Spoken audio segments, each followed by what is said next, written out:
Now, miners are speculative investments, but they're good ones if you have conviction in the rising gold price, as I do. So, question three is a question from a reader named Guy. And he says, Hi, Jim. I've enjoyed reading A Black Hole in Economics. You discuss being long precious metal miners. Have you discussed or written why you have an investment preference for miners in contrast to gold directly? Thank you.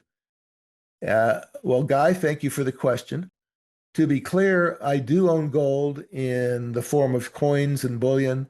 In addition, I also invest in precious metals mining companies, and I'll give you a simple example to illustrate why. So the reason miners may be a good way to capitalize on a rising gold or silver price is because of a financial phenomenon called operating leverage. Operating leverage refers to the conditions in which the company's profit margin, which is the ratio of profits to sales, is very sensitive to the sales volume. So if a company's sales go up by 10% and profits go up by more than 10%, we would call this operating leverage. And this often occurs when the company's total revenues are dependent on the price of the product sold, but the costs to produce that product are relatively fixed. This just means that when the price of the commodity sold goes up, sales revenues go way up, but costs do not go up very much, so the profit margin expands. And this is what we mean by operating leverage. So let me give you an example. Here's a simplified example. Imagine that a miner produces 1,000 ounces of gold annually, and the gold price is $2,000 per ounce.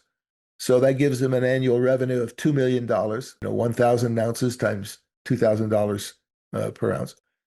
Now, after subtracting all costs, let's just say they're 1.8 million, consisting of fuel, depreciation, taxes, salaries, etc. Assume this mine earns a 10% margin on sales, or $200,000 per year. Okay, that's the starting point. Now, next, imagine the gold price rises to $3,000 per ounce, while the miner's costs stay the same. So the mine's annual revenue is now 3 million, 1,000 ounces times $3,000 per ounce, minus its costs, still 1.8 million, and profits now have grown from 200,000 to 1.2 million. Therefore, the gold price has increased by 50%, and total sales have also grown 50%, but the mine's profit has gone up by 600%.